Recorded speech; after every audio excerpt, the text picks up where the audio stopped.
Good morning, one and all. We are live right now.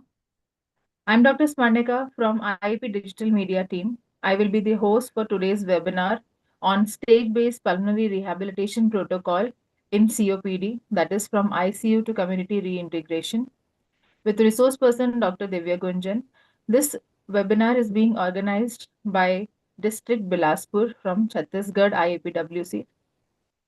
The Indian Association of Physiotherapists is the oldest and largest association representing physiotherapists in India since 1955.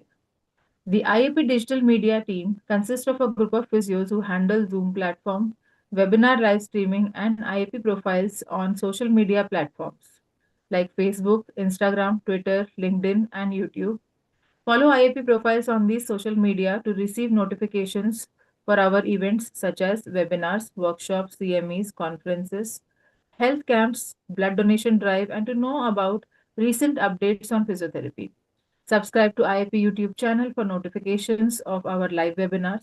In the playlist section of this channel, webinars are segregated into various folders on topics like orthopedics, neurology, sports and fitness, pediatrics, cardiopulmonary, women's health, research, cancer rehab, etc. for easy access. The social media links will be shared in the chat shortly. This particular webinar will be started by Dr. Neha, who will be giving the introduction, followed by Dr. Richa, who will be taking the vote of thanks and question and answers. If you have any questions, please put it in the chat box. At the end of the webinar, we will be taking those questions. Dr. Richa will be taking those questions. Okay. With that, I would like to invite Dr. Neha to please start with the introduction.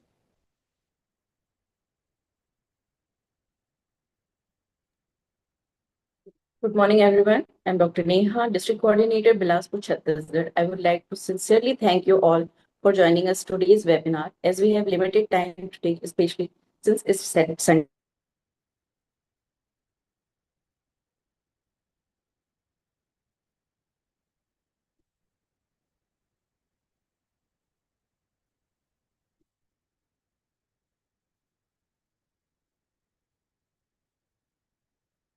helping numerous patients improve respiratory health and the quality of life. During the COVID-19 pandemic, she has supported patients across the country through telerehabilitation services, ensuring continuity of care during challenging a time. A passionate public health educator, she has actively spread awareness on lung and heart health through various public events and radio shows. She has also committed to skill development among young physiotherapists by conducting training and classes in ICU rehabilitation, sleep apnea rehabilitation, and renal rehabilitation. Dr. Devigunjan, over to you. Thank you, ma'am. A very good morning to all of you. And thank you, IAP Digital team, for starting up this presentation. So we are starting that every breath we take is unconscious.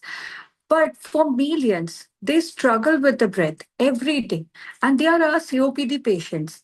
So we'll first see what is actually a chronic obstructive pulmonary disease. It is basically an airflow limitation when we are breathing in and out, but the ventilatory part, which takes in the air and we remove it out, it usually gets narrowed due to several things. So when we are getting that airflow limitation, that heterogeneous group of disease, we categorized it as COPD. So along with the pulmonary complication, we also have many extra pulmonary manifestations like skeletal muscle dysfunction, because these patients, they are not able to generate enough amount of oxygen, so they are retaining carbon dioxide, and because of the acidotic carbon dioxide nature, the muscles are always in the weakness and fatigue mode. They are accumulating up the lactic acids. Because of the malnutrition part, they are in the weight loss state. The cardiovascular diseases is the complication, the chronic hypoxia condition, because the oxygen, they are not getting proper oxygen to the heart also. So the heart changes are also occurring. So we call it as a core pulmonary. And the cognitive decline is also happening because enough oxygen and glucose are not reaching up to the blood, to our mind. So the patient is always in a depression and fatigue mode. At last, because of if the patient has severe COPD, he might use a steroid, and because of that, the calcium deficiency, osteoporotic, and low physical activity levels, the bones they are easily brittle. Okay, so these are the very important extrapulmonary manifestation which in the pulmonary rehab department we have to look for. So in the pathophysiology, we'll just discuss that whatever there is happening, it is happening because there is constantly an insult to the airways. Okay, the some sort of inflammation is going on due to various factors because of smoking or air pollution, anything. The airway, the pathways, they are constantly on the inflammatory mode, and at the same time, they are repairing it with a scar tissue formation. So everything is narrowing out. Okay, so over time, this injury and repair process causes scar tissue formation and the narrowing of the airway lumen. This is this chronic bronchitis and emphysema. These two are basically this contain the most of important part of the COPD program. So you can see here how the airway has. This is a normal airway, and this in this because of the scar tissue formations, the airways are getting narrowest. Now, because of the continuous inflammation, the secretion is building up. So in cases of chronic bronchitis, what we will see that the patient will come with excessive sputum production, but breathlessness will be less.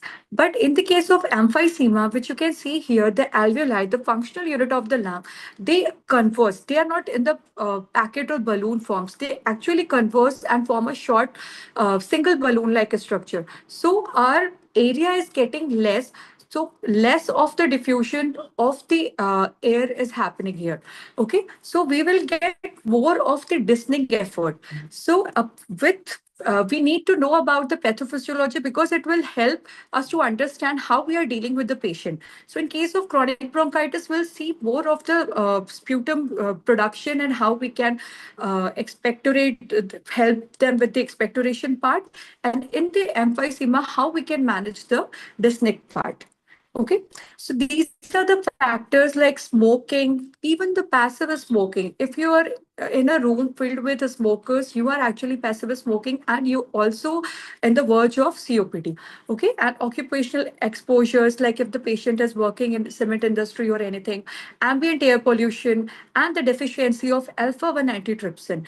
The other enzymes, they degrade the lung. Okay, but these alpha-1 antitrypsin, they protect it. If genetically it is deficient, it can cause bulle-like formations, which I just show you here, and will cause the emphysema. Now, the main diagnostic criteria is based on the spirometry. So whenever the person is performing a spirometry like this, okay, he's trying to take the maximum amount of air he can inhale and forcefully and prolong exhalation he has to do. Okay, so in that we'll see that how this is a normal graph. Okay, and now the airway is starting to narrow down, and we can see here it's a slight reduction. Okay, and now this is more reduction. So this is the inspiration. The patient is able to inspire up the full air, but he is not able to expire up, and all these things are causing airway limitations. Okay, so ventilatory defect. So these things, when we'll break down into like this, if the patient lung capacity, or we can say that forced expiratory vital capacity in 1 second, how much amount of air in the first second he can exhale. If it is limited to 80% or less, then we can categorize it in the gold one or mild severity COPD disease. If it is 50 to 70%, it is a moderately, and if it is 30 to 50%, this is a severe constriction, and less than is very severe constricted COPD. Okay. So we can see that this is a main spirometry setup, and this is actually the portable one. We can take it in the ICU, and we can just check about the if the patient is not able to come to us, we can take it in the ICU and check about from there. So the clinical symptoms which we are getting now is like wheezing, because the patient is retaining up the air. Okay, so we can see in the X-ray that the patient has the hyperinflated chest. Okay, so he is filling up with all the air. So we will just get a wheezing sound, because whenever the airways has been narrow, so whenever he's trying to exhale out, so we will found a CT like. Uh, Sound with that.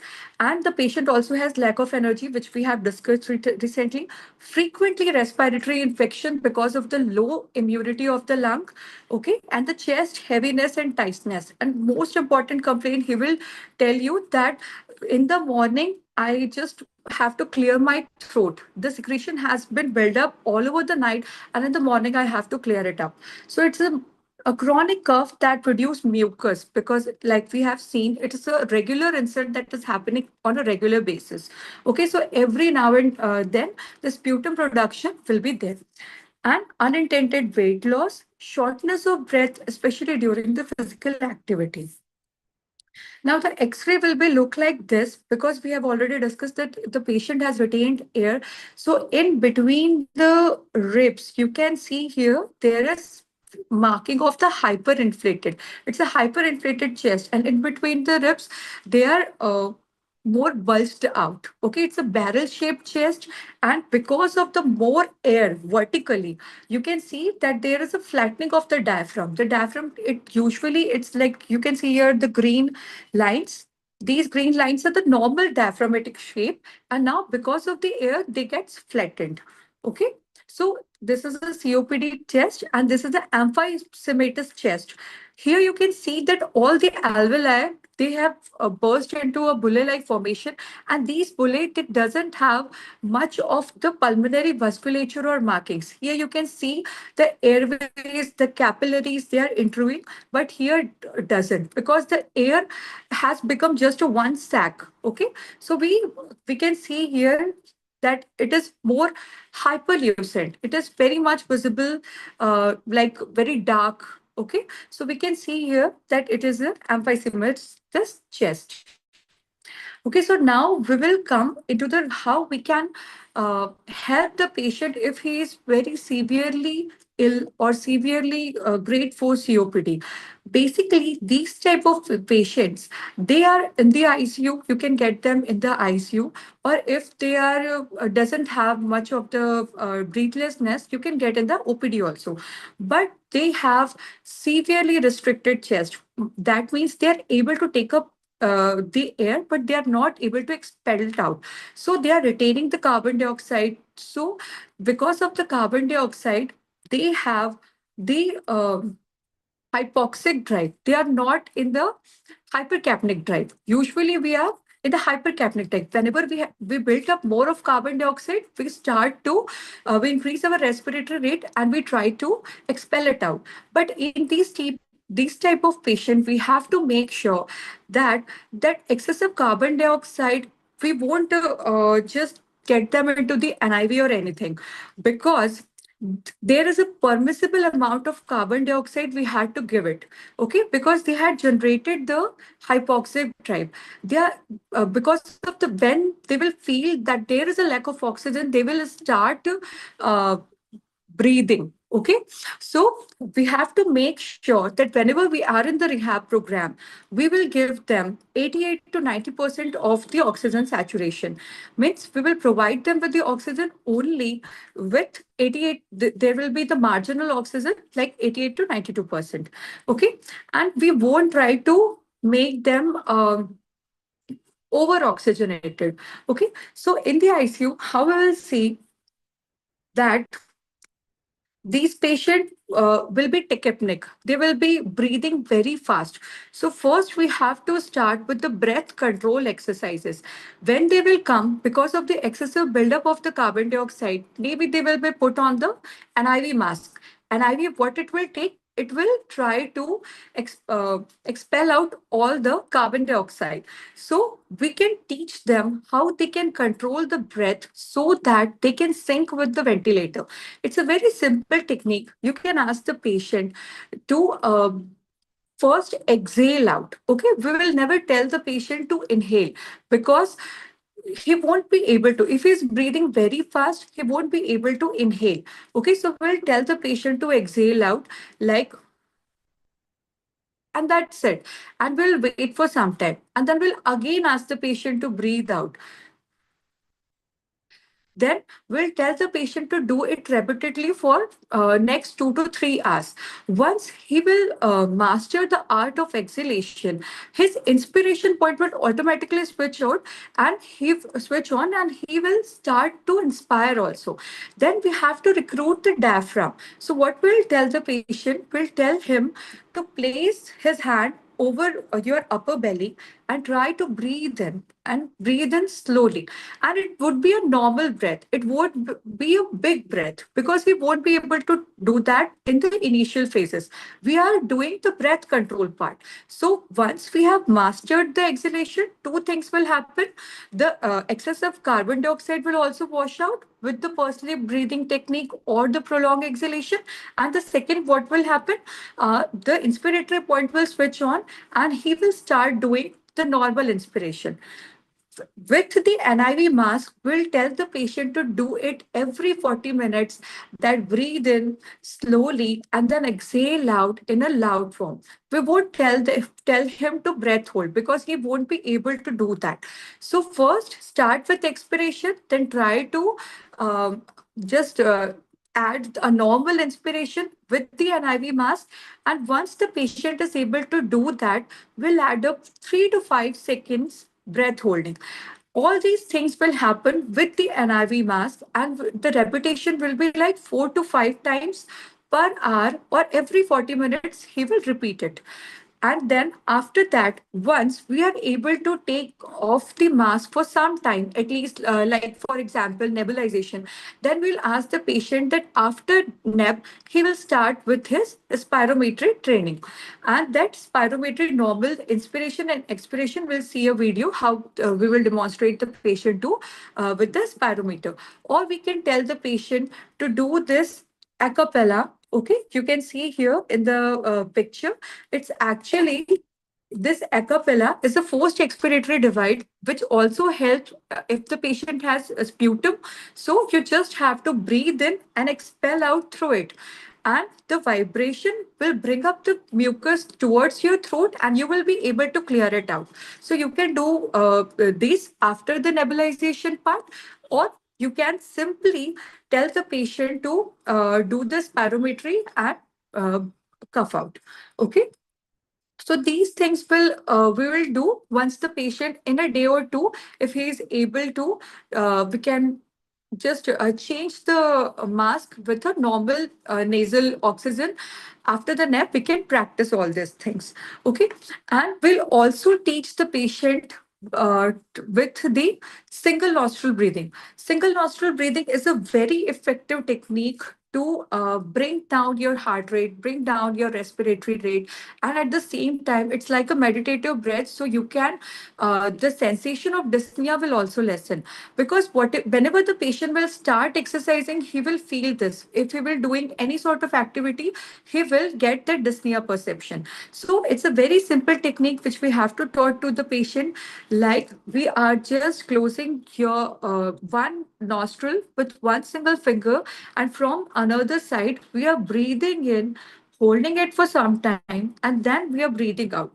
But everything is a normal breath. We are not telling the patient to take a deep breath. Okay, so we'll just try to breathe in a very relaxed manner. We won't put our hands like this. In a very relaxed state, the patient is sitting and he's putting one finger over the nostril, and from the second side, he is breathing in, holding it for some time, and then releasing it out. Okay. After that, 3 to 4 repetition from this nostril and 3 to 4 repetition from the next one. So like this one, um, the with this with all these things, he will be able to control his breath. Once he will able to control his breath, we'll tell the patient to sit bedside and we'll ask the patient to mobilize. So with the log rolling method, we'll tell the we'll make him sit on the bedside and then we'll make him stand. After standing also, we'll tell the patient to exhale. Okay, once he will stand, we'll tell the patient to exhale out all the air and then wait for some time and then exhale again, then do some marching on spot, and we will put the patient on the chair in the ICU only, okay, with the NIV mask. Because once we start mobilizing the patient, it will help him to regain his aerobic capacity. The lungs will be functional, the blood will flush out in the lungs, and everything will be active. Okay, so it's a very slow steps. We have to monitor, we have to keep an eye on the monitor and the patient facial expression as well. But if the patient is not dyspneic and the oxygen saturation is between 85 to 92, we can proceed with the NIV mask with the ventilator, this mobilization technique. So, okay, and this is also one you can see here. It's actually a PNF technique which we will do. What we have to do that sometimes the patient is not able to recruit his diaphragm or the intercostal chest muscles. So in between the ribs, we have to just put two fingers and we won't put the downward pressure, which we will actually making the pressure towards the next rib. Okay, and we are doing it at every intercostal spaces. Okay, so what it is doing, it is actually a PNF technique. It will these muscles and the patient will start using slowly and slowly these muscles and the dyspnea component will be less. Okay, so these are the things which we have to do in the ICU. And you can also go for a manual pressure technique that is very simple. That if you think that these areas, when you will auscultate and you won't get a very diminished sound or no sound at all in your sides or in the back of the lung. So what you will do, you will just put a pressure over here. It's a slight downward pressure, and these tactile sensation will go up, and the lungs will refill again. Okay, so these are the techniques which we usually do with the NIV and in the starting phase when the patient is in ICU. And after that, we proceed with the one leg cycling. If the patient is able or not able, but we will start with the one leg cycle ergometer part. Okay. Once the patient starts sitting in the chair, we'll tell him to just do one leg cycling. Don't use both the legs. Even if the patient is able to do that, but start with one leg cycling. Why? Because it will tell the patient, it will reduce the amount of work. Okay, and so the patient won't be dyspneic. It will build up the confidence, and at the same time, it will uh, get the graded stress to the muscle. Okay, so I'll start with it, and once he will shift into the ward, we'll start with both the leg. Okay, and we'll also tell the patient, or we can go for once he start to sit like this, we'll give him the balloon and we'll play with this, or you can just reach out activity like tap here, tap there. So it will increase his proprioception reaction time, because we also have to go for the cognitive promotion also, because the patient is in depression, fatigue, he won't do exercise if he is not motivated enough. So we have to do certain these type of things also, because sometimes it takes really 5 to 7 days in the ICU. So the patient has to be motivated. We have to give him little bit of task so that he will gain confidence, like ring stacker, or playing up with the balloon, or just reaching out activities. Okay, so these things will also help. And one more, and you can also tell the patient, if the patient is able to sit in a Bosu ball, sorry, or in a gym ball. So we, with a normal oxygen also, we just tell the patient to sit in a gym ball and do the bouncing activity. Because once he will start doing that bouncing activity, so the balance training will also occur. He will indirectly start to recruiting his core.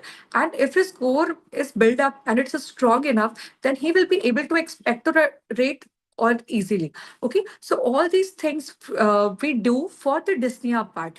And for the expectoration of cough, what we will do, we'll go for this uh, vibrator. Okay, we'll go for the vibrator. So we'll place that vibrator over the back side of the patient's chest, not here.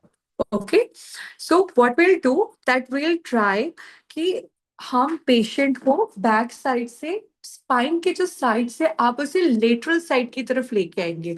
So will place the vibrator and from the spine will put here in the lateral side. And after that, from we'll do it from the one side and from the second side also. We'll place it like that. So we won't we'll do the vibration for 2 minutes, both the sides, but we won't focus until it is needed, because it's a hyperinflated chest. The patient has built up a huge amount of air and it's already bulged up. So अगर आपने एक balloon को जो उसमें काफी ज्यादा air है उसे बहुत जोर जोर से फोकस करने की कोशिश किया, तो क्या होगा कि वो बर्स्ट हो सकता है. The same thing happen with our alveoli also. They have taken up a lot of amount of air, so we'll go with the vibration part, but until and unless it is not needed, we won't percuss it. Okay, so after that, once the vibration has done, we'll tell the patient to breathe in. Okay, he will breathe in slowly and then he'll exhale out. After 3 to 4 repetition of pursely breathing, the cough, after nebulization, vibration, and then breathing, the cough will slowly try to come up towards the throat. And then we'll ask the patient to huff. Okay. Or if the patient is in ventilator, we can go for an oral suction. Or if the patient is not able to expectorate, so we can go for the oral suction. Through suctioning, we can take out the cough. Or if the patient is able to expectorate and he's in normal oxygen, then we can tell him, we'll teach him huffing. We don't straightly go away with the coughing part. So it's a very simple technique. You just have to tell the patient that take a deep breath in, or whatever breath you can take in, and hold it for some time so that the air can push the sputum towards your throat, and then you can expectorate it out. So we'll go for a forceful expiration. But just like we are fogging up the any glass in the cold winter days, what we do, we just we try to fog up the glass. Okay, so just like that, you had to do it, but little bit with a force. Okay, so we'll breathe in and then will breathe out like that. और उसके बाद जैसे ही वो patient का कफ इधर buildup होगा, he will automatically start is coughing and he will be able to expectorate. अगर उन्हें थोड़ा और फोर्स करने की कोशिश, मतलब लग रहा हो कि हमें थोड़ा और पुश आउट करना है, so we'll place the hand over the upper belly and we'll just give an upward direction push. Okay, then the patient will able to expectorate. Okay, so these we will do in the ICU or with the severe COPD case. Okay. Then we are proceeding with the grade 3 COPD. Usually these patients you will get in the ward or in the OPD cases. Okay. So what problems they will come up with? Of course, they will produce a lot of mucus and there will be dyspnea. Okay, so our main target will be the central desensitization of dyspnea, because ऐसा होता है patients में, because they are continuously feeling dyspneic, and if they are not doing anything, और अगर थोड़ा सा भी अगर dyspnea develop हो गया है, तो फिर वो लोग बस मतलब क्या होता है कि रैपिडली ब्रीथ करने लग जाते हैं, उनकी ये हैबिट डेवलप हो जाती है. It's like over tuned fire alarm system. Okay, you are not able to control it. So जब भी हम एक्सरसाइजेस करते हैं, हम एक्चुअली डिसेंसिटाइज भी कर रहे हैं अपने सेंट्रल नर्वस सिस्टम को, कि हम अपनी एक तरीके से डिस्निया को कंट्रोल कर रहे हैं. तो जब ये पेशेंट्स आपके पास आएंगे, तो पल्मोनरी रिहैबिलिटेशन डिपार्टमेंट पे ये बहुत इंपॉर्टेंट एक पार्ट हो जाता है. Decreased anxiety and depression and reduction in the hyperinflation, because we'll tell the patient, will help them with the maneuvers जो आपके बॉडी से जो एक्स्ट्रा कार्बन डाइऑक्साइड जो एल्वेलाइन एयर को फिल अप कर लिया उसे एक्सपेक्टोरेट करने पे हेल्प कर पाएगा। And improved skeletal muscle function, ये बहुत इंपॉर्टेंट है because it's a walk in patient, और वार्ड के बाद भी अगर पेशेंट कम्युनिटी में रीइंटीग्रेट होगा तो उनको उनके जो daily activities of daily living है वो प्रॉपर तरीके से कर पाए। तो उनके लिए जो इंडिपेंडेंसी है वो क्रिएट करना हमारे लिए एक बहुत बड़ा टारगेट हो जाता है। तो ये सारे हमारे बेसिक गोल्स होंगे। और ये स्पायरोमीटर जो है इसमें हम देख सकते हैं कि आपको इसको अपने चेस्ट के लेवल पे रखना है, and you have to breathe in slowly and deeply. And जितना भी आपका मेन टारगेट ये नहीं रहेगा कि आपको बॉल ऊपर की तरफ ऊपर टच करके उसको छोड़ देना है, होल्ड करना है। You just have to breathe in, and जितना भी आपको जितने भी बॉल, 1 बॉल 2 बॉल्स, आप जितने भी बॉल्स ऊपर ले जा पा रहे हो उतने ही बॉल आप लेके जाओगे। बट फोर्सफुल एक्सर्टिव ब्रेथ लेके अपने चेस्ट नेक की मसल्स को आप यूज नहीं करोगे। You will use only your chest muscles. Take a deep breath in, hold for some time, and then release it out, and then just take a 10 to 12 second pause and then repeat it again. Like that wise, you have to do it only for 20 counts. I have seen patients who used to do this for 100 times, but that is a wrong technique. Okay, so we have to make sure that we will teach the patient to do it in a correct form. And कभी कभी ऐसा होता है patient बहुत नीचे की तरफ spirometer रखता है। ओके, सो हमें इस तरह से नीचे नहीं रखना। We have to put it in the chest level and then breathe in slowly, put the balls in the air, hold for some time, and then slowly come down. Okay, and repeat it for 20 breaths, and do it for 4 times a day: morning, afternoon, evening and before the bed. Okay, कई बार patient सुबह ही 4 बार करके दिन भर नहीं करते, वो भी गलत है, क्योंकि ये आपको हेल्प करेगा आपके जो एक्सेसिव सिक्रीशंस बिल्डअप हुए हैं उसे बाहर निकालने के लिए, and at the same time lungs को ओपन अप करने के लिए। तो अगर आपने मॉर्निंग में ये चीज की है तो 4 to 5 hours आपको वो उसके एडवांटेजेस मिलेंगे, फिर आप उसको आफ्टरनून पे रिपीट कर सकते हैं। तो next 4 to 5 hours will be secure. It's not like कि मॉर्निंग में आपने कर लिया एंड दिन भर आप नहीं कर रहे हैं। Okay, so will teach the patient the spirometry part, and these patients, they might be in the oxygen concentrator also. So oxygen concentrator is nothing but it's a machine that is building up oxygen from the air, but it is not a medical oxygen. So we have to teach the patient that whenever you are using it at home, then make sure that you have a large window and you always open it, or open it for ventilation. Because if you are in a closed compartment, or because of the AC you have in a closed room, then you are exhaling out the carbon dioxide, and the machine is not efficiently building up enough of the oxygen to provide you. Okay, so we have to make sure that कि हम patient को समझाए कि आपका जो ventilated room में आप रहे, या एटलीस्ट आप सुबह के टाइम थोड़ा वेंटिलेशन के लिए वो चीज खोलें, बिकॉज ये आपके एटमॉस्फेयर से आपको ऑक्सीजन बना के दे रहा है। So there should be enough fresh air in the room also.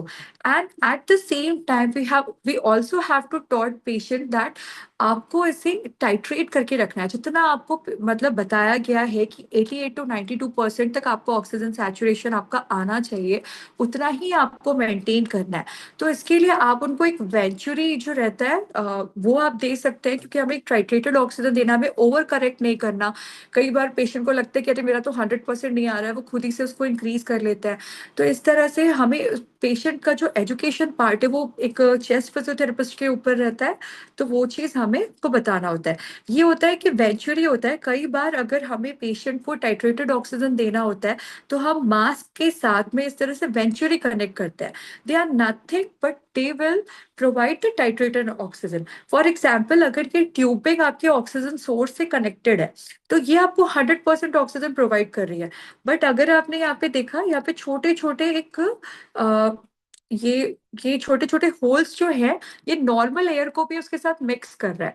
तो ये जो होल्स होते हैं, ये हमेशा, इसको हम वेंचुरी कहते हैं, और ये ऑक्सीजन को टाइट्रेट करने पे हेल्प करते हैं। फॉर एग्जांपल, ये जो ऑरेंज मास्क है, ये आपका 50% ऑफ ऑक्सीजन को डिलीवर करेगा।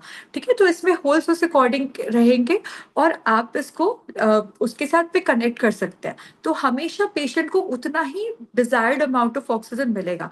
और ये बहुत ही ज्यादा इंपॉर्टेंट है, ठीक है, ताकि पेशेंट का जो अपना रेस्पिरेटरी ड्राइव है वो एक्टिव रहे। Okay, so after counselling them about the oxygen and everything, will also add up with the aerobic activity part. Okay, so the hurdle walking is very interesting way, because ये जो patients होते हैं usually they are very old age, तो hurdle walking से आप बहुत सारे उनके balance issues, cognitive issues, and they actually enjoy it, they like it, confidence build up, ये सारी चीजें भी हो जाती है। थोड़ा सा आप इसको fast भी कर सकते हैं, slow down कर सकते हैं, pacing हो सकती है।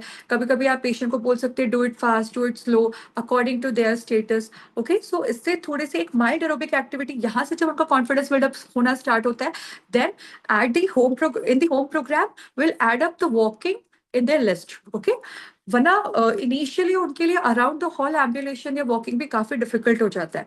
तो ये सारी चीजों से उनको हेल्प मिलेगी।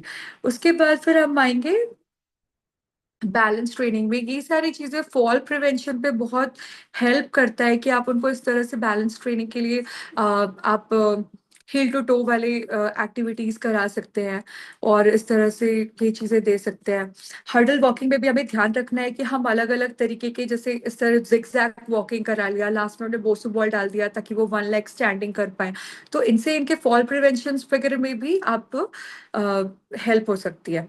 इसके बाद फिर हमें, ये जो पेशेंट्स होते हैं, इन्हें हमें लंग ओपनिंग एक्सरसाइज देना होता है। Lung opening exercise are nothing but simple activities, जहाँ पे हम लंग के सारे पार्ट को रिक्रूट करने की कोशिश कर रहे होते हैं। सो हम एक टारगेटेड एक्शन लेते हैं। फॉर एग्जाम्पल, अगर हमें नीचे की तरफ हमारे जो लोअर लोब्स है उसको रिक्रूट करना है, so will start to breathe in. Okay, so will try to breathe in and then hold it for some time, and then we'll exhale out. So basically, what is happening? We are vertically expanding up our lungs. Okay. And if I want to recruit the sides, so what I will do I will just make a turn, and after turning, I will breathe in. So automatically, the air will fill up my sides. Okay. So just make a turn and breathe in, and then fill up your sides and hold for some time, and then slowly come back to the normal position, and repeat the other part also. For the upper part, I'll try to bring my hands up in the air and breathe in, and then slowly exhale out. So, like this is stepwise from lower to side, then upper. And after that, I have to go the backward part of my lungs, I have to inflate it. So, what I'll do, I will slowly bring the my hands up in the air and exhale out, and try to stretch like this. Okay, so whenever I'm stretching, I'm creating a stretch reflex that is signaling my brain that, okay, I have to fill up my lungs here. Okay, so like this way, we can help the patient to recruit all the parts of the lung. And if there is certain sort of tightness in the chest, so I can tell the patient to perform some stretching exercises before. So basically, there is an intercostal tightness or intercostal, uh, you can say, pain. Usually, patient complains of because of the rapid breathing. They're overutilizing the muscles. Okay, so it's a very simple stretch. We usually do it in the starting of this lung opening exercises, that we'll put our hands like this and we'll bend towards one side, and then I will rotate. Okay, so once when I will rotate, I'll try to look in my elbow. Okay, so I'm rotating like this, and it will open up my intercostal compartments. Okay, then I'll come back again.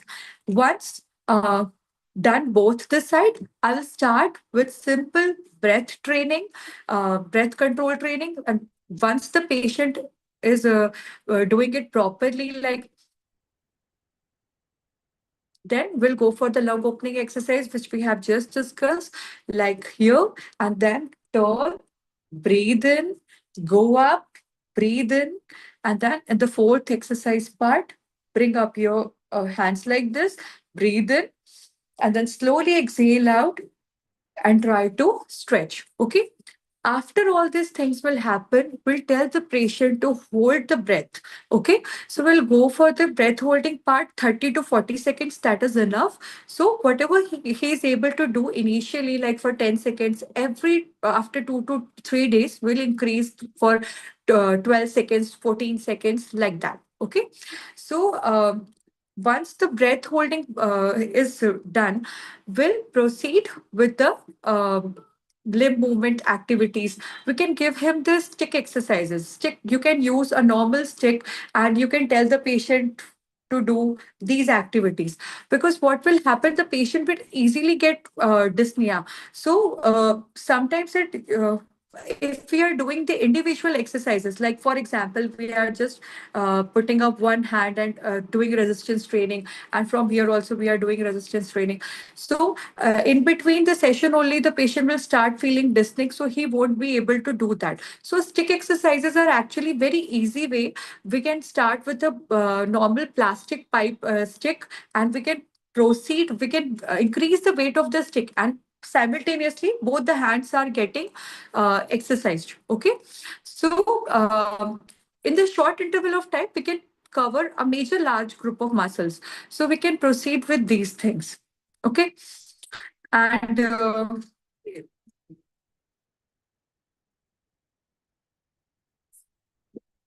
so this is also one high intensity exercise training. For example, you can just tell the patient to do knee touch, the high knee touch we usually do. So we can, whenever we are going for high intensity exercise training in the OPDs, then we have to put the patient in supplemental oxygen. It is actually preferable. The research say that when the patient is exercising with oxygen supply, then he won't be raise his respiratory rate, or he won't feel dyspneic as much. Okay. So even the patient is not feeling, or his oxygen saturations are within the limit, then also please try to, if you have supplemental oxygen in your OPD or anything, then you can put the oxygen and you can perform these exercises, the high intensity interval trainings. Okay.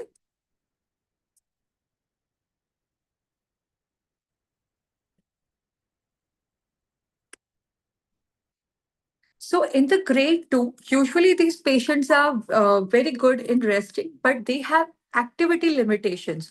Okay. Once the patient start to do something, that then what is happening? The patient is not able to perform that exercises. Okay. So we have to go more towards the strengthening part. And for this strengthening part, we are using this volumetric spirometer. The other thing which we have used is a flow centric spirometer, but these volumetric spirometer, they basically help to recruit more of your diaphragm and chest muscles, and they actually help to strengthen them also. Okay. So the patient won't get dyspnea when he's accelerating these exercises. Okay. So it's a very simple technique. You just have to place it in front of your chest, and you have to breathe in, hold for some time, and then slowly come back. Okay. Like this. I'm taking-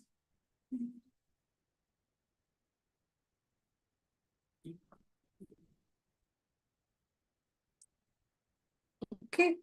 So we also have to teach him the dyspnea relieving position, because he will be going into the community. Okay. So whenever he is shopping or doing something, then he might get exertive. So this is also the part of the PR program, that we have to teach him that how he can relieve his dyspnea.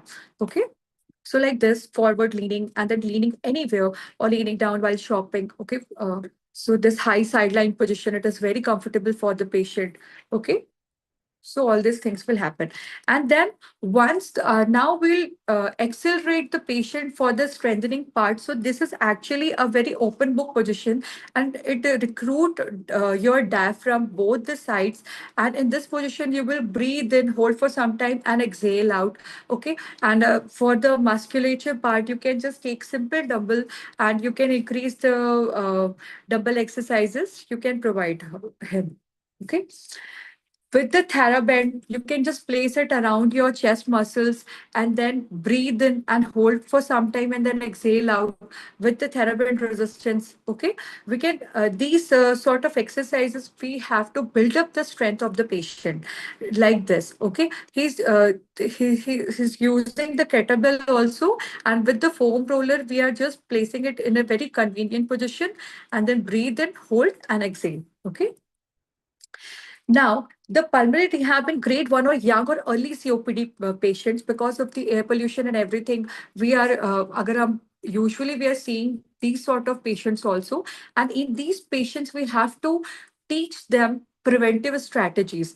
It is very important because क्योंकि अगर हमने ये preventions नहीं किया तो क्या होगा कि ये प्रोसीड हो जाएगा क्योंकि एयर पोल्यूशन के लेवल्स बढ़ रहे हैं if the patient is getting infected now and then because of the continuous lung insults, the patient will progress to 2, 3, and even 4. Okay. So अगर हमारे पास ऐसे patients आते हैं या हमें during diagnostic testing अगर हमें पता चलता है तो हमें उन्हें कुछ preventive strategies बताने होते हैं. That for example, please do not use a lot of incense sticks or stop smoking and heavily scented perfumes or room sprays. Okay, because everything will narrow down your further narrow down your airways. Okay. And at the same time, we can counsel him to take a very good amount of vitamin C fruits. And vitamin C should, because it will protect you with the lung immunity part. Vitamin D should be there. And he can proceed with the lung strengthening exercises like normal Anulom Vilom in the regular process or normal diaphragmatic breathing, like breathe and hold or exhale for some time. Okay. So these will be the preventive strategies. We can counsel him, we can tell him that how this disease progress and how you can actually prevent it in the first step only. Okay. So in usually the PR in the early COPD, we have to go for the preventive strategies. In the second phase, the patient is not that much dyspneic. So we are preparing him for the uh, we are making him more independent so that he can do all these things. And in the third, grade 3 part, what the patient is usually very dyspneic, he might be in the oxygen, and we have to counsel him like that. And in the fourth, you will usually get in the ICU. So first you have to control with the breath control part, and then you will proceed further with everything else. Okay. So I have completed my lecture here, and now I'm open up for the question and answer. If anyone want to ask something, please proceed.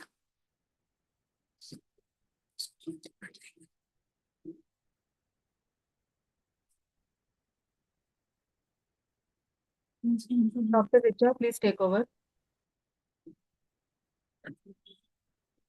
There are some questions in the chat box. You can take them.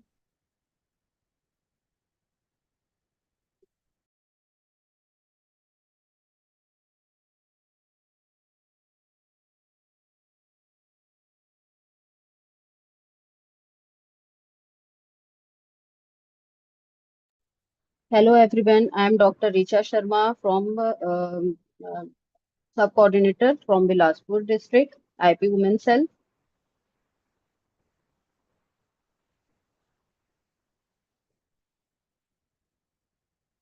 Hello. Dr. Richa, you're audible and visible. Please start with the questions. Okay. Pectoral presentation along with explanation is very helpful. Actually, not any questions here. Everyone is thanked and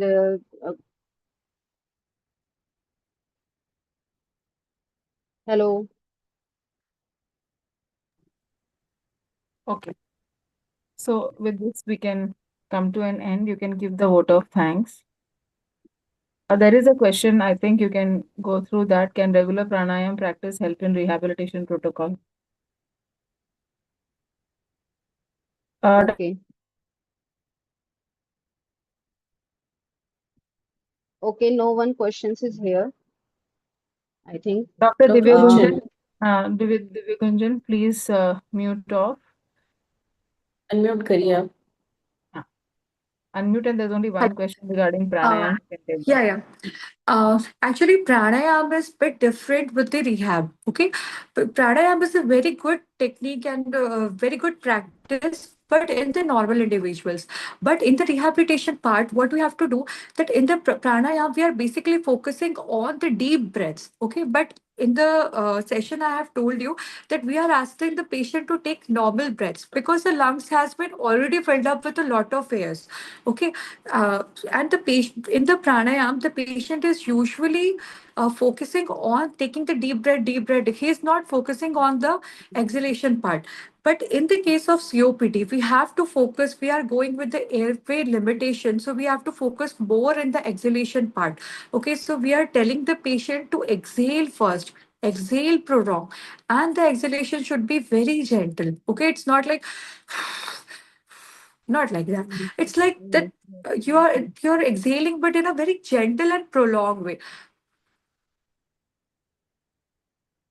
Okay, so it's quite different. But like we have seen that in the grade 1 COPD, you can go for the pranayam techniques like Andom Vilom and humming exercises, but not the Bhastrika pranayam because it involves very rapid breathing and you will automatically start using your neck muscles. Okay, the standard SEM will be very prominent in that. Okay, so we tell the patient that definitely you can go for the Anlom Vilom and Bhramari pranayam, but don't go for that Bhastrika exercises in the first stage.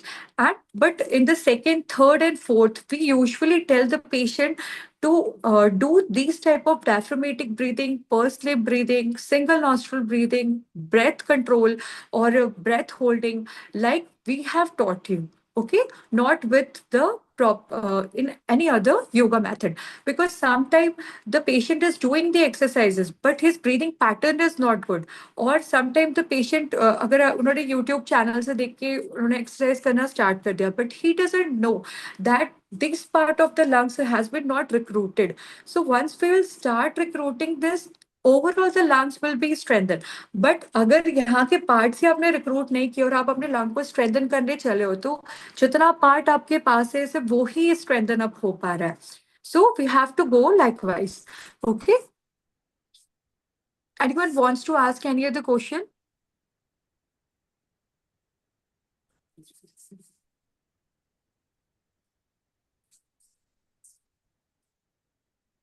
Usually जो rehab का हमारा जो exercises का time होता है वो हम 20 to 30 minutes देते हैं. We keep on monitoring with the your sorry pulse oximeter. Okay, और पेशेंट का जो फेशियल एक्सप्रेशन, उनके डिस्निया रेट, ये सब चीज़ों को भी हमें देखना पड़ता है. सम टाइम्स जैसे हमने बात किया था सेंट्रल डिसेंसिटाइजेशन के लिए, तो प्रोसेस को बहुत रुक रुक के भी करना पड़ता है. We have to stop in between and we can just use a fan that will continuously the small facial fan. Okay, so what it will do, जैसे ही जब आपकी हवा फेस में पड़ रही होती है तो there is your calming sensation, the calming of the nervous system. It will help to prolong the exercises and the desensitization of the dyspnea can also occur. Okay, so we have to go like wise also. And at the end,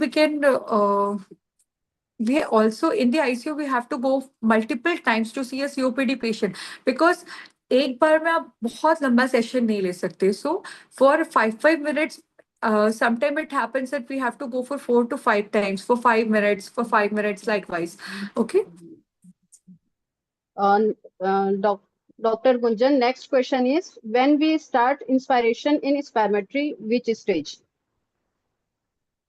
Inspiration and spirometry. G.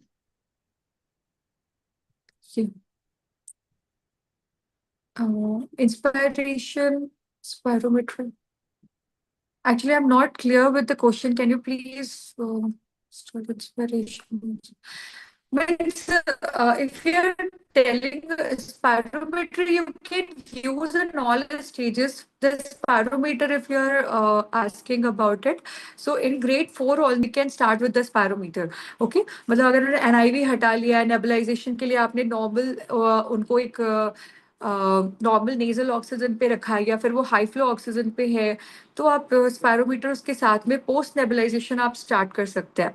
और unconscious patients में in ICU facing chronic bronchitis, तो हम ये कर सकते हैं कि जैसे हमने बात किया था कि हमें उनके डायफ्राम को रिक्रूट करना होता है, उनके चेस्ट मसल्स को रिक्रूट करना होता है। So two techniques are very effective, like the PNF which I told you, two finger just in between your intercostal, you have to place it and you have to go slightly towards the next rib. Okay, you are not putting the downward pressure, but in between the ribs you can go for it. And then the manual pressure technique, you have to place your palm and press towards your lung and then hold for some time and just take out. Okay, so in the unconscious patient, all these things are very helpful. And the lung clearance technique, after all these things, you can go for the vibration and mild percussion if needed, positioning, and then suction out. Okay.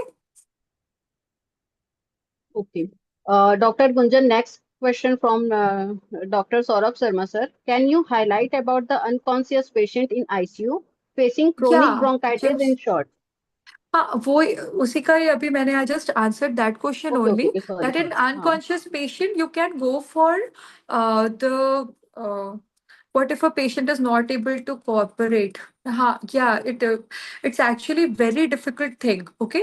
Because patient cooperation is very important in this, and usually the patient is not cooperating because of the dyspnea and everything. So just start with very simple thing, okay? Greet the patient and tell him or her a very simple thing like you just have to exhale it and wait for till 2 to 3 hours or in the evening. Okay, then proceed with just tell him to do the ankle pumps. Okay, go start with very simple things and put the vibrator in a very soft and comforting mode, because you have to do the rapport building part in the starting. You have to convince the patient that this is actually gonna work. Okay, तो ये बहुत ही actually बहुत ज़्यादा difficult part होता है बहुत बार because of the dyspnoea. और जैसे ही आपने पेशेंट को एक्सरसाइज कराना स्टार्ट किया, he will develop the exercise intolerance, और ये एक पेशेंट कॉपरेशन का प्रॉब्लम आता है।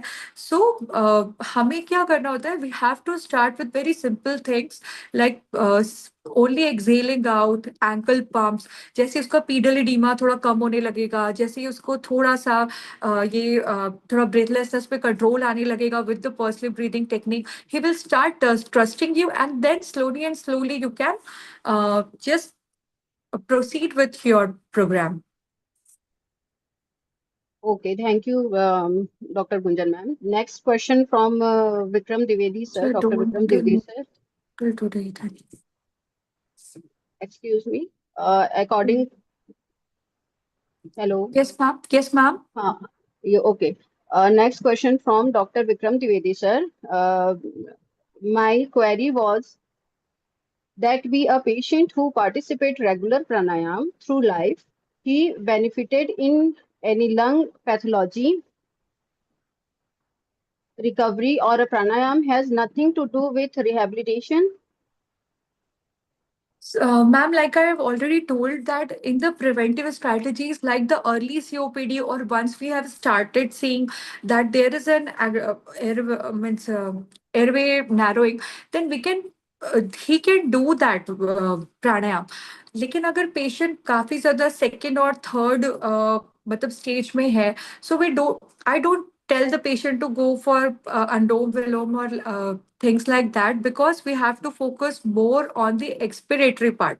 Okay, we don't have to, because the COPD is a condition in which we are retaining a lot of air, so we have to focus on how we can expectorate it, how we can expel it out. Okay, so in the pranayam we are basically focusing on the deep inspiration part, and we are actually reframing the patient to take very deep breath in the case of COPD. Okay, so in the earlier stages or the regular people, pranayam is very good, but if the patient is in grade 3, grade 4, we have to tell him that go as we have taught you, because exercise is medicine to that sort of patient. Okay, and especially the frequency also, because like I told you that if कई बार patient बहुत over enthusiastic होके अगर उनके पास acapella है या spirometer है, he will do it for multiple times. Okay, तो वो चीज होता है. Okay, ma'am. Next question from Dr. Ganesh. What exercise can we give to this patient other than you described? Which patient, ma'am? Which type of patient? I What exercise think can you give to these patients? Basically, I we think I don't. have covered a lot of exercises. I have given you quite these exercises are actually enough, because it's not like when the patient is coming to us, हमारा ये intention नहीं होना चाहिए कि हम उन्हें कितने सारे exercises दे पा रहे हैं. हमारा intention ये होना चाहिए कि कौन सी exercise से हम उनको कैसे benefit दे पा रहे हैं. For example, अगर मेरे पास patient है वो dyspneic नहीं है, but उनका activity जो ADL activities है वो बहुत ही कम है, तो मैं उनको encourage करूंगी कि मैं उनका 5 minutes का session lung strengthening पे लूंगी, but बाकी 15 minutes I will encourage him to do some sort of aerobic activity, या फिर हम कोशिश करेंगे उनको कि strengthening, balancing या stick exercises जैसे हमने बताया उस तरीके के हम activities देख के उनको proceed करेंगे, ताकि उनका जो ADL activities है वो बिल्कुल प्रॉपर हो पाए. तो हमें हमेशा ऐसे जरूरी नहीं होता कि COPD का पेशेंट है तो हमको उसको वाइब्रेशन देना ही है, या फिर हमें उसको ये हफिंग सिखानी है. We have to modify according to our assessment and what the patient will actually need it. Okay, so it will be like that. और समटाइम्स ऐसा भी होता है कि पेशेंट अगर आ रहा है उसका मेन कंप्लेंट उसको बहुत डिस्निया है, but patient will complain continuously to you that मेरा मोशन नहीं हो रहा, मुझे कॉन्स्टिपेशन हो गया, मुझे बहुत ही ज़्यादा प्रॉब्लम हो रही है. तो ऐसे केसेस में हम पेशेंट को कुछ या तो पेल्विक फ्लोर थेरेपिस्ट के पास में रेफर करते हैं, या फिर उनके क्योंकि हमें पता है कि पेल्विक फ्लोर थेरेपिस्ट उनको बहुत हेल्प कर सकते हैं, या फिर अगर आपके साथ आपके ओपीडी में है तो आप उनके साथ कोऑपरेट करके ये सारी चीज़ों को भी मतलब मैनेज कर सकते हैं. Okay, ma'am. Next question. If Actually, hello. Actually, doctor. हाँ, ये पावन सर का एक क्वेश्चन है. Patient is on continuous NIV in ICU and patient is जी ओरिएंटेड. जी. When we start respiratory exercises, you can start it right away whenever you get the referral. Okay, because there is we can do it at every step. The patient is oriented, he is able to follow your commands. So start with simple exhalation exercises. Once his CO2 will wash out, अगर हम ऐसे NIV patient को अगर हमने लगा के रखा हुआ है तो इवन ऐसा भी हो सकता है कि पेशेंट को 10 दिन लग जाएंगे वो एनआईवी से वीन ऑफ करने में. बट अगर आपने उसको ये टीच किया है कि आपको एक्सेल आउट करना है तो आपका कार्बन डाइऑक्साइड बहुत जल्दी से वॉश आउट हो जाएगा, तो फिर इससे फायदा ये होगा कि वो 2 to 3 days में ही ऑफ एनआईवी आ जाता है. तो इसीलिए हमें जैसे हमारे पास पेशेंट मिल रहा है, we have to tell them. वो हो सकता है कि बहुत फास्ट रैपिडली ब्रीथ कर रहे हो, मुंह खोल खोल के ब्रीथ कर रहे हो, तो you are actually not able to sync with the ventilator. So breath control technique, या फिर अगर हमने पेशेंट को ये ब्रेथ कंट्रोल, एक्सपिरेटरी पार्ट, ये सब चीजें सिखा दी है इनिशियली ही, तो बहुत जल्दी सिंक होके वो बहुत इजीली कंटिन्यूस एनआईवी से वीन ऑफ हो जाता है. तो माय सजेशन वुड बी कि जैसे ही पेशेंट आपके पास रेफर होता है, start with simple exhalation and then pursed lip breathing and then breath holding part, और उसके बाद फिर mobilization, और फिर बस then you're done, और फिर वो बहुत जल्दी से उसमें से बाहर आ जाएंगे. You can start with a spirometry and lung opening exercises and everything. Okay. And if mild wheezing starts, what should be done? So mild wheezing के लिए हमें पेशेंट को मतलब बताना होता है कि आप पर्सनल ब्रीदिंग बहुत अच्छा टेक्निक होता है कि जो माइल्ड व्हीजेस होता है ना, इन्हें मतलब करने के लिए, हटाने के लिए, और साथ में humming exercise. So humming exercise is also very simple, that you have to breathe in and just produce a humming sound. तो ये जो mild humming के vibratory effects होते हैं वो अपना जो है मतलब कि ओपन अप कर देगा. और specially we tell the patient, अगर आपको माइल्ड वीजेस है तो आप अर्ली मॉर्निंग 10 repetitions ये सारी चीजें करिए, और सोने से पहले भी, before bed also you have to do this exercises. And if during exercises he in level 2 अगर पेशेंट को माइल्ड वीजिंग हो रही है ड्यूरिंग एक्सरसाइजेस, तो आप उनको मतलब जरूरी रेस्ट करने के लिए कह सकते हो, और साथ में आप जो सिंगल नॉस्ट्रल ब्रीदिंग हमने डिस्कस किया था उससे वो चीज कर सकते हैं. इनिशियली थोड़ा टाइम लगता है कि आपको ये वीजिंग वाला जो साउंड है ना वो आ सकता है. कई बार पेशेंट बहुत रीमॉडल्ड हो जाता है, जो स्कारिंग ऑफ द एयरवे हुई रहती है ना वो इतनी ज्यादा होती है कि पेशेंट मतलब नॉर्मली भी वीजिंग साउंड प्रोड्यूस कर सकता है. तो अनटिल एंड अनलेस पेशेंट बहुत ज्यादा डिस्निक नहीं है कि उसको ऑक्सीजन सैचुरेशन फॉल होके 70s में नहीं जा रहा है, तो फिर आपको वरी होने की जरूरत नहीं है. वो wheezing sound it can happen. Okay. Any other question?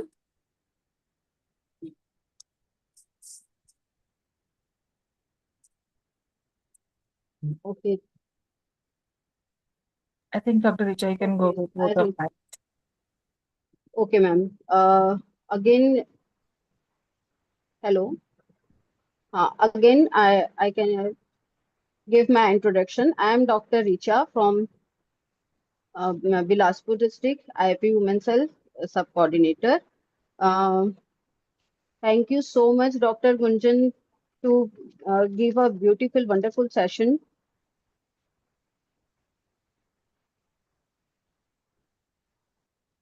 And thank you so much. And I hope it will be very helpful for all of us. And a special thank to our participants also. Uh, I I would like to express my heartfelt gratitude to our mentor, Dr. Sanjeev Jha sir, Dr. Ruchi ma'am, Dr. Sakina ma'am, Dr. Garima ma'am, and Dr. Prasan sir. Thank you, sir and ma'am, for your constant support, guidance, and encouragement. And last but not the least, I have to thank to IAP Digital Media team and Smarnika ma'am also. Thank you so much, everyone. Thank you so much, Gunjan ma'am, for a wonderful session. Thank you. Thank you, everybody, for giving your time on this Sunday morning. I hope everybody has learned well, and thank you for the speaker. Wonderfully explained all the questions. Now we would like to end the presentation here.